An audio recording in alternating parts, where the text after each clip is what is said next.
ने जो audio clip में जो बोला है वो सब मैंने झेला है, लेकिन मैं चाहती थी कि कोई तो मुझे ये बताए कि जो मेरे साथ हो रहा है वो होता है दुनिया में लोगों के साथ। तो मैं उससे बाहर निकली हूँ, लेकिन मैं जब बोलती थी किसी के साथ ये मेरे साथ हो रहा है तो कोई मानने को तैयार ही नहीं है। अब आप एकदम अच्छे हैं बेटा, आपको कोई सिजोफ्रेनिया नहीं है, आपको रोग कभी था भी नहीं। खुश है बेटा, प्रसन्न रहिए। इसी जिले से हूँ मैं और डीएनए में 5 लोग हैं। बहन और वाइफ के लिए आया हूँ। बहन इधर ही है, उसको थोड़ा साइकेट्रिक प्रॉब्लम है, सिजोफ्रेनिया है थोड़ा।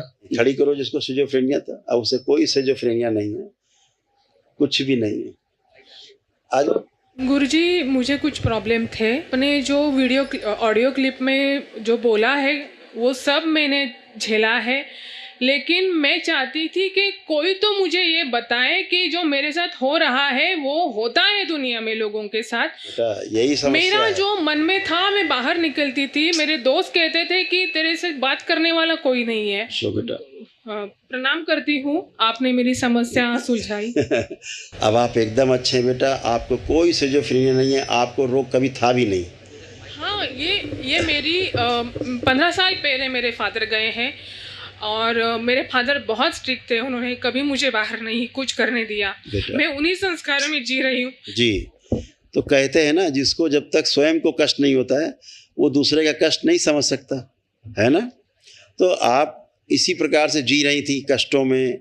ये लोग नहीं, कि कोई नहीं समझ सकता, केवल हंसता है या कहता नाटक कर रहे हैं। जिसको कष्ट होता है वो जानता है अपने कष्टों के बारे में। ये जो समस्या है मानसिक बेटा, ये दरबार की कृपा से एक दिन में ही नष्ट होती है। आप जैसे ही दरबार से जुड़े एक दिन में सब नष्ट हुआ आपका। हैं, ये सब स्मृतियाँ होती हैं बाहरी। आप अच्छे से जीना चाहते हो, हर आदमी अच्छे से जीना चाहता है, बाहरी स्मृतियाँ जीने नहीं देती। ये जो नकली बीमारी है जो घेर लेती स्मृति के रूप में, जिसको जकड़ लेती वही जानता, उसका दिल जानता है कैसे बाहर निकले, कोई रास्ता नहीं होता। झाड़ फूक, टोना टोटका, जादू टोना उसका उपाय नहीं बेटा, ये उसके उपाय नहीं। आपने सब करके देख लिए इतने वर्षों ने भी मुझे बोला। हाँ बेटा, तो सब कुछ करके देख लिए, दवाओं से भी आपने करके देख लिया, तो ये और बढ़ जाता है, औषधियों से भी, और ये नकारात्मक लोगों के पास जाने से और बढ़ जाता है। जब आप वैदिक प्रक्रिया से जुड़ते हैं, भोलेनाथ से जुड़ते हैं, सीधे माँ से जुड़ते हैं, एक दिन में, एक क्षण में सब समस्या समाप्त हो जाती है। जैसे आप बिल्कुल निर्मल होकर खड़े हो। आज आपको पहली बार लग रहा है कि हम हैं। जब पहले अचानक से हमेशा बेहोश हो जाती थी अचानक से, तो लोग सोचते थे नाटक कर रही है। हमेशा जिसके साथ ऐसा हो घर परिवार में, उसको अपने परिवार के सदस्यों के साथ हमेशा सहानुभूति रखनी चाहिए कि वो स्वस्थ हो। हंसी उड़ाने से वो समस्या आपको भी हो सकती है, किसी को हो सकती है। तो कोई ऊपर से लिख के नहीं आया, उसके हाथ बंधे रहना, पैर बंधे रहना, लगता है कुछ कर नहीं पाएंगे, कर नहीं सकती थी, ऐसे उसका जीवन नरक था।